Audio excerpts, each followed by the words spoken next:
Welcome to Tripura Info News Update. Tripura Chief Minister Dr. Manik Seh handed over job offer letters to 222 candidates at a program held at Muktadhara Hall, Agartala. The appointments were made in the departments of Health, Family Welfare, and Education. The Chief Minister congratulated the new recruits and encouraged them to work with dedication for the welfare of the people. Listen to what Chief Minister Dr. Manik Saha said about the job offer distribution event. যদি আমরা outsourcing এর কথা বলি, চুক্তির ভিত্তিতে যদি আমরা চাকরি দিয়ে থাকি, প্রায় 5700 উপরে এখন পর্যন্ত আউটসোর্সিং, কারণ সবসময় ডাইরেক্ট চাকরি দেওয়া সম্ভব হয় না। তো কাজের সুবিধার্থে অনেক সময় আউটসোর্সিং এর ব্যবস্থা করতে হয়, কন্ট্রাকচুয়াল যারা কর্মচারী আছেন তাদের নিতে হয়। তো সেই রকম আমরা একটা বিরাট একটা অংশ সেভাবে তাদের চাকরি দেওয়া হয়েছে। বিভিন্ন সিকিউরিটি গার্ড এবং অন্যান্য পরিষেবার জন্য আজকে সরকারি হোক বেসরকারি পদে প্রায় 2987 জনের মতো চাকরি দেওয়া হয়েছে। এখানে 2024-25 অর্থবর্ষে ন্যাশনাল ক্যারিয়ার সার্ভিস যে প্রজেক্ট, সেটা বেসরকারি ক্ষেত্রে আমরা সেটা করে থাকি। সেখানেও আমরা দেখেছি প্রায় 305 জনের মতো নিযুক্তি পেয়েছে। আপনারা নিশ্চয়ই শুনেছেন এর আগেও ভারত সরকারের যে ministry of statistics and programme implementation, সেখানে পিরিয়ডিক লেবার ফোর্স সার্ভে একটা হয়। সেখানে দেখা যায় যে 2018-19 সালে আমাদের রাজ্যে বেকারত্বের হার জাতীয় বোর্ডের থেকে কিন্তু অনেক বেশি ছিল, কিন্তু 2018-19 সালে যেখানে জাতীয় গড় ছিল 5.8%, আমাদের ছিল 10%। কাজে অনেক একটা বিরাট গ্যাপ ছিল। সেই জায়গায় 2023-24 অর্থবর্ষে আমাদের ত্রিপুরা রাজ্যে বেকারত্বের হার ছিল মাত্র 1.7%, এবং জাতীয় গড় কত ছিল 3.2%। কাজে আমরা কোথা থেকে 10 থেকে এখন 1.7% এসেছি, এবং জাতীয় গড় থেকে অনেক নিচে। অর্থাৎ এই ডাটাগুলো থেকে বোঝা যায় যে আমরা ঠিক পথে যে চলছি, সেটা কিন্তু আজকে এখানে আমি বলতে দ্বিধাবোধ করব না যে মানুষের জন্য আমরা যেভাবে কথা দিয়েছিলাম যে কর্মসংস্থানের সুযোগ, সেই কাজটা আমরা কিন্তু করছি। এখানে শুধু চাকরি পেলাম, গিয়ে বসে গেলাম টেবিলে, সেটা কিন্তু হবে না। মাননীয় প্রধানমন্ত্রী জি বারবার বলছেন যে যে জায়গায় চাকরি করুক, সে ইঞ্জিনিয়ার হতে পারে, ডাক্তারও হতে পারে, সে আইএস অফিসারও হতে পারে, আইপিএস হতে পারে, যতক্ষণ ধরে তাকে প্রপার ট্রেনিং লাগবে, সেই কর্মদক্ষতা তবেই আসবে যদি ট্রেনিং আসে, এবং সেইগুলো কিন্তু আপনাদেরও দেওয়া হবে। এবং মনে প্রাণে যেভাবে ট্রেনিং দেবে, আর এক্সপিরিয়েন্সের তো কোনো সময় সেটাকে মাপা যাবে না, এক্সপিরিয়েন্সের উপরে আর কিছু হয় না। যে আপনাদের যে ক্যাপাসিটি বিল্ডিং, সেটা অবশ্যই আপনাদের করতে হবে। তার জন্য বিভিন্ন দপ্তরে আপনাদেরকে সেই কাজটা করবে। এবং মাননীয় প্রধানমন্ত্রী যে বারবার বলছেন যে মেধার অনেক এমপ্লয়ি আমাদের আছে, যখনই কোনো বিষয়ে দায়িত্ব দিতে হয় তখন আমরা ভাবি যে না, ওকে যদি দিয়ে কাজটা উঠিয়ে আনতে পারবে। তো প্রথম থেকে যদি আমরা কাজটা ওইভাবে করতে পারি, নিজেকে যদি প্রতিষ্ঠিত করতে পারি সুনামের সাথে, তাহলে আগামী দিন সিলেকশনের ক্ষেত্রে সুবিধা হয়। 5টা আঙ্গুল সমান হবে আমি বলছি না, কিন্তু চেষ্টা যদি আপনারা করেন, আমার যে কাজটাই হোক, এই কাজটা এর বেস্ট, আমার তরফ থেকে যেটা বেস্ট আমি সেটা দেব, তবেই আমাদের যে আগামী দিনের যে গুণগত উৎকর্ষতা সেটা সম্ভব হয়। আমাদের মাননীয় প্রধানমন্ত্রীর দায়িত্ব নেওয়ার পর উনি দেখলেন যে এমপ্লয়ি তো প্রচুর আছে, কিন্তু তাদের যে প্রপার যে সুদক্ষ যে শ্রমশক্তি, সেটার যে পার্সেন্টেজ দেখা গেছে সেখানে একটা বিরাট একটা সমস্যা। সেখানে মাত্র ছিল 33.95%। এই ফোর্স নিয়ে দেশ আমরা কি করে করব? প্রধানমন্ত্রীজি 2022-এ ডিক্লেয়ার দিয়েছেন যে বিকশিত ভারত, এবং অমৃতকাল চলছে এখন 2047 সালের মধ্যে। এই ফোর্স নিয়ে হবে না। তো এই কারণে উনি বলছেন তাদেরকে সুদক্ষ করতে হবে, তো প্রপার ট্রেনিং, এবং তাতে দেখা গেছে 2013 সাল থেকে এখন যে 33.95% ছিল 2013-তে, সেটা 2024-এ গিয়ে দাঁড়িয়েছে 54%-এর উপরে। মানে সেটাকে আরো বাড়াতে হবে। কোনো জায়গায় কোনো এমপ্লয়িকে যদি কোনো কাজ দেওয়া হয়, নো শব্দ সাইড করতে হবে, সাইডে রাখতে হবে, বলতে হবে yes I can do it. এবং তার জন্য যা যা দরকার পড়লে মাঝে মাঝে আমার এখানে আমাদের সুপার স্পেশালিস্ট ডক্টররা আছেন, আপনারা সবাই জানেন, ডাক্তারবাবুরা আছেন, যখন দেখি রেফার করে, আমি বললাম তাহলে সুপার স্পেশালিস্ট রেখে আমাদের লাভটা কি? রেফার হবে না যদি ওর সুপার স্পেশালিস্ট, ঠিক আছে, এক্সপিরিয়েন্স হয়তো বা আস্তে আস্তে হবে। আমি বারবার বলছি, ওর যদি আরো বেশি ট্রেনিং এর দরকার হয়, আমরা সেই ট্রেনিং এর আমরা ব্যবস্থা করবো। স্পেশালিস্টও আছে, একই অবস্থা। তো আস্তে আস্তে করে কিন্তু এই রেফারের যে সেটা কিন্তু অনেকটা হ্রাস পেয়েছে। তো সর্বক্ষেত্রেই, আমি একটা উদাহরণ দিলাম, সর্বক্ষেত্রেই আমাদের যারা আজকে এই অফারটা পেয়েছে, জয়েন করবেই, তাদেরকে আমি এই কথাটা বলবো যে শ্রমশক্তির যে দক্ষতা সেটা আপনারা নিশ্চয়ই বাড়াবেন, তাতে করে আমাদের যে মাননীয় প্রধানমন্ত্রীর যে স্বপ্ন সেটা বাস্তবায়ন হবে। আজকে আমাদের এখানে প্রচুর মানে কর্মসূচি রয়েছে, স্কিল ইন্ডিয়া মিশন রয়েছে, PM কৌশল বিকাশ যোজনা রয়েছে, ডিজিটাল ইন্ডিয়া, এরকম অনেকগুলো আমরা স্কিল ডেভেলপমেন্ট যাতে হয় তার ব্যবস্থা আমরা করি। আপনারা শুনে খুশি হবেন যে ত্রিপুরাই একমাত্র রাজ্য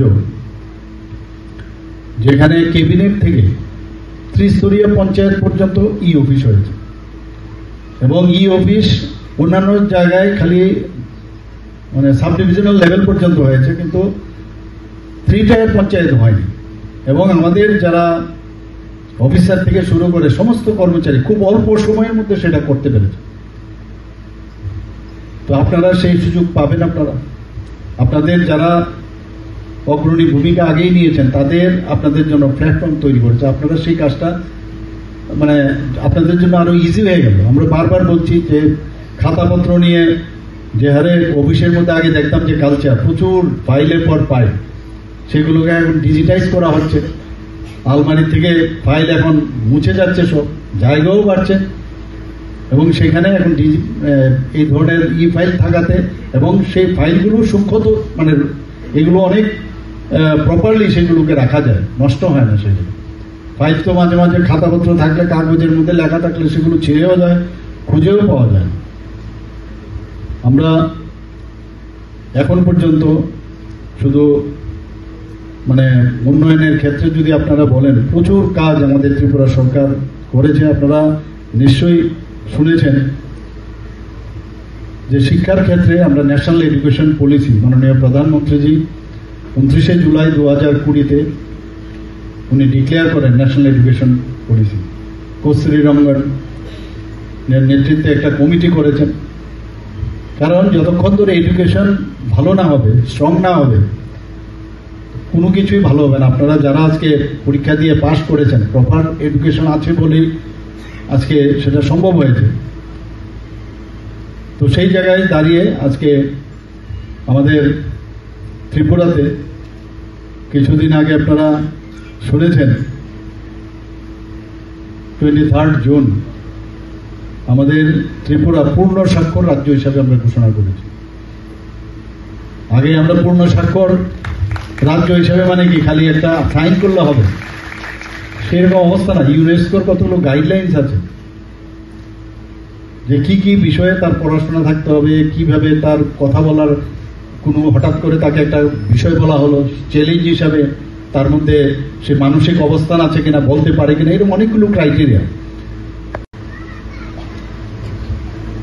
ট্রান্সপারেন্সির মাধ্যমে কিভাবে চাকরি দেওয়া যায়, ত্রিপুরা সরকার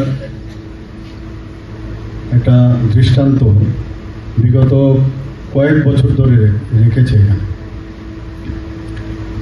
আজকে আমার খুব ভালো লাগছিল এখানে যে ত্রিপুরার যে জাতি জনজাতি একটা মিশ্র বন্ধনে বিভিন্ন ধর্মের যারা আছেন সবাই মিলে আমাদের এই ত্রিপুরা, সেই জায়গায় আজকে যে অফার এখানে আমরা বিলি করলাম, যারা অফার নিতে এলো কয়েকজন মাত্র নিতে এলো, সবাই নয়, তার মধ্যে আমরা দেখলাম সব ধরনের বিলং করে বিভিন্ন জাতি জনজাতি গোষ্ঠীর সবাই কিন্তু এখানে বিভিন্ন ধর্মে বিশ্বাসী, তাদের অফার লেখা নিতে। এটাই হচ্ছে আমরা যে ইউনিটি ডাইভার্সিটি, আজকে কিন্তু আমরা সেটা দেখতে পাচ্ছি। এখানে আজকে মোট 222 যারা নির্বাচিত হয়েছে তাদের নিয়োগপত্র প্রদান করা হয়েছে, এবং এত ট্রান্সপারেন্সির মাধ্যমে তাদের যে চাকরির যে বন্দোবস্ত এখানে ত্রিপুরা সরকারের মাধ্যমে আমরা করতে পারছি এবং আগামী দিনও করব,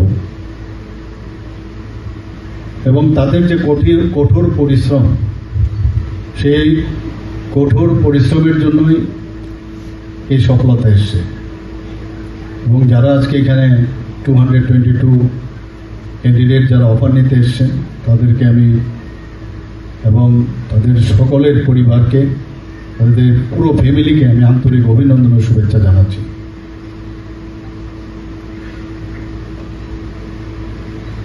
যারা আগামী দিনে দপ্তরের বিভিন্ন দপ্তরে, আজকে দুটো দপ্তরই এখানে, এডুকেশন দপ্তর এবং হেলথ অ্যান্ড ফ্যামিলি ওয়েলফেয়ার, বিভিন্ন দপ্তরে যারা জয়েন করতে এসছেন তাদেরকে আমি একটা কথাই বলবো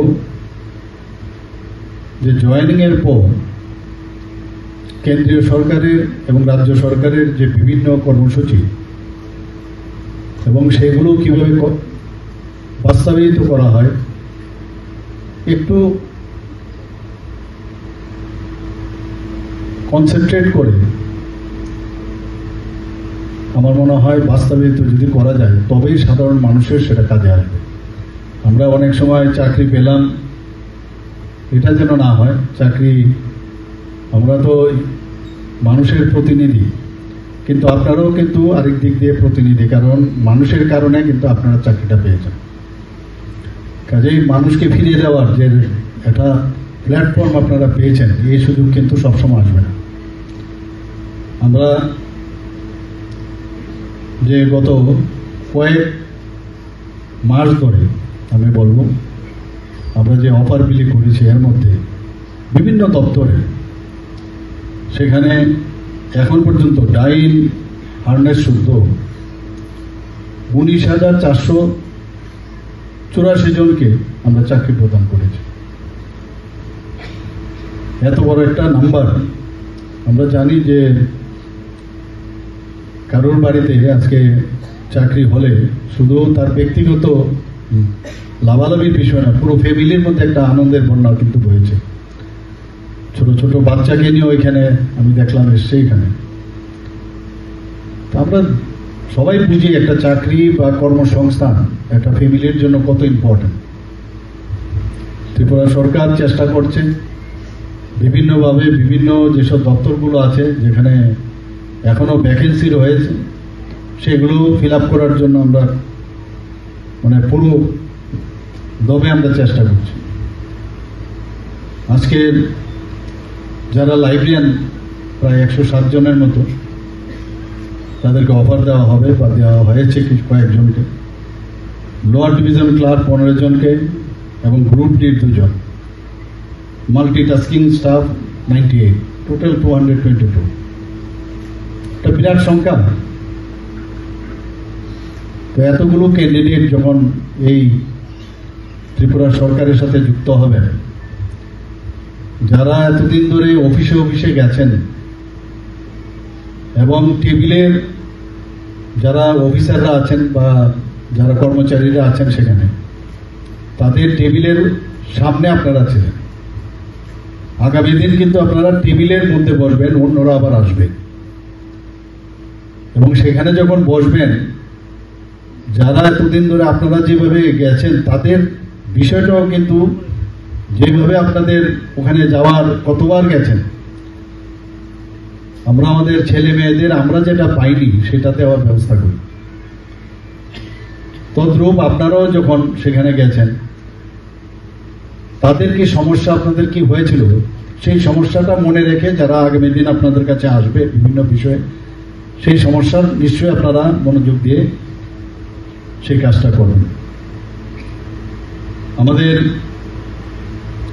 শুধু সরকারি চাকরি না, সরকারি চাকরি ব্যতীত আমরা এখানে বিভিন্ন নতুন নতুন ক্ষেত্র, বিভিন্ন চাকরির সুযোগ আমরা চেষ্টা করছি। এসসি বোর্ড থেকে পাশ করেছে, বিনামূল্যে তাদের মেয়েদের, বয়েজ অ্যান্ড গার্লস বোথ, তাদেরকে আমরা বিনামূল্যে স্কুটি দেওয়ার ব্যবস্থা করেছি, যাতে করে তারা ইন্সপায়ার্ড হয়। সিএম সার প্রকল্প আমরা গত বাজেটে আমরা সেটা অ্যানাউন্স করেছিলাম, chief minister scholarship for achiever towards higher learning. সেখানেও প্রায় 200 জন যারা মেধাবী যারা ছাত্রছাত্রী আছেন তাদেরকে 60,000 করে বৃত্তি দেওয়া হয়েছে। আমরা প্রতিটি মহকুমায় আমরা জানি আমাদের ছেলে মেয়েরা কি করে সব মাস্টারের বাড়িতে দৌড়ায়। আমরা সবাই জানি যে এখানে ত্রিপুরা এবং ওয়েস্ট বেঙ্গল একটা জায়গা যেখানে সারাক্ষণ ধরে খালি মাস্টারের বাড়িতে যায়। অথচ আমরা যদি বাইরে, আমি লখনৌতেও ছিলাম, আমি পাটনাতেও ছিলাম, ওখানে কিন্তু এই টিউশন বেসড কোনো প্রক্রিয়াই ছিল না। কিন্তু আমাদের এখানে এটা আছে, আমরা বারবার চেষ্টা করছি, এডুকেশন ডিপার্টমেন্টকেও বলেছি, এটা একটা মাইন্ড সেট আপ হয়ে গেছে। নিজের থেকে যতক্ষণ না পড়বে ততক্ষণ ধরে পড়া হবেই না, এবং ওখান থেকেই তার নিজেকে জানা, নিজেকে বোঝার চেষ্টা। একবার স্কুল করো, স্কুল থেকে আবার দৌড়াও, গার্জিয়ানরা দৌড়ে গিয়ে আবার যায় বিভিন্ন টিউশনের বাড়িতে, টিউটরের বাড়িতে, এক টিউটর শেষ হলো আরেক জায়গায় যাচ্ছে। তো সেইটাকে মাথায় রেখে আমরা একটা এবার শুরু করলাম যে বিভিন্ন মহকুমায় সায়েন্স এবং ইংলিশকে নিয়ে প্রতিটি কোচিং সেন্টার আমরা করবো, এবং প্রতিটা কোচিং সেন্টারের যারা পড়াবেন অলরেডি প্রক্রিয়া শুরু হয়েছে। বেস্ট যারা টিউটর আছে বাইরের থেকে তারাও আসবে সেখানে, যাতে অ্যাটলিস্ট আমরা শুরু করলাম যে সেখানে তাদের পড়াশোনার ব্যবস্থা আমরা করেছি। কিছু কিছু বাইন্ডিংস রাখা হয়েছে, সবাইকে তো পড়ানো যাবে না, আস্তে আস্তে করে হয়তো ভবিষ্যতে সবাইকে পড়ানো হবে। এতে করে যে প্রাইভেট টিউশনের এখানে যাওয়ার সেটা কমে যাবে। আমরা নতুন আরো অনেক কলেজ, জেনারেল ডিগ্রি কলেজ আমরা করছি এখানে, আমবাসা, কাকরাবন, করবুকে।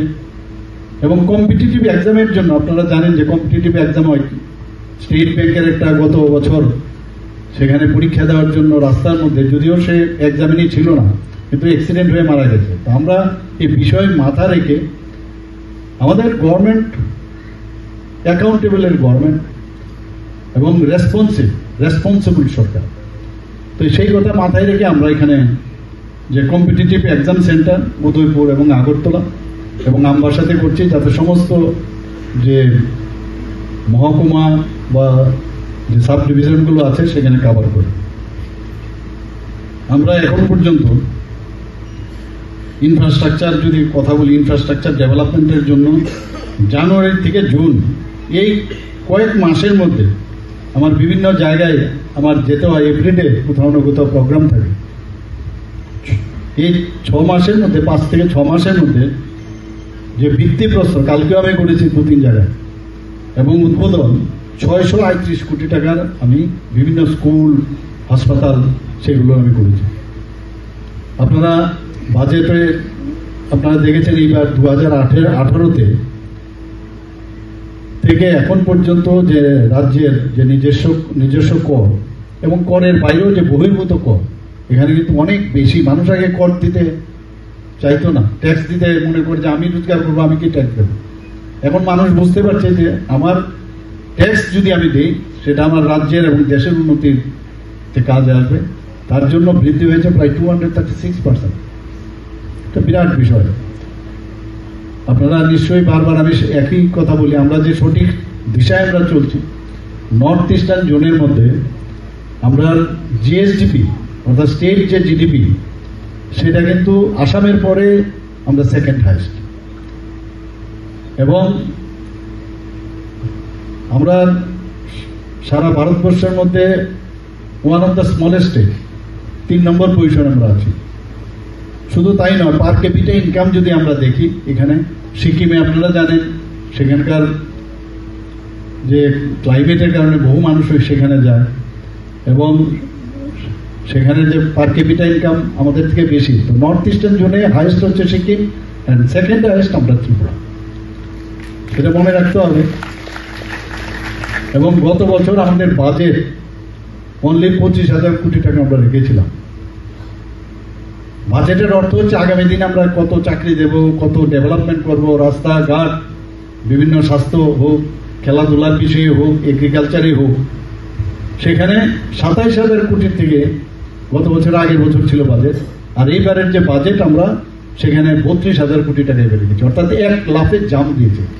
এটা কিন্তু এমনিতে হয়নি, এটা হয়েছে এই কারণে আমাদের যে কাজকর্ম দেখে যে এখানে প্রপারলি পয়সা তার ইউজ হয়।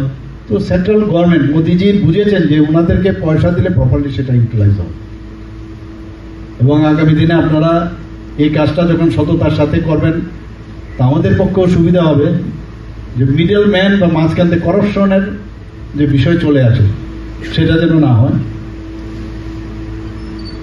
কেন্দ্রীয় সরকারের যে বিভিন্ন ফ্ল্যাগশিপ সেখানে হয়তোবা Subscribe to Tripura Info and press the bell icon so that you never miss any latest updates and news on Tripura.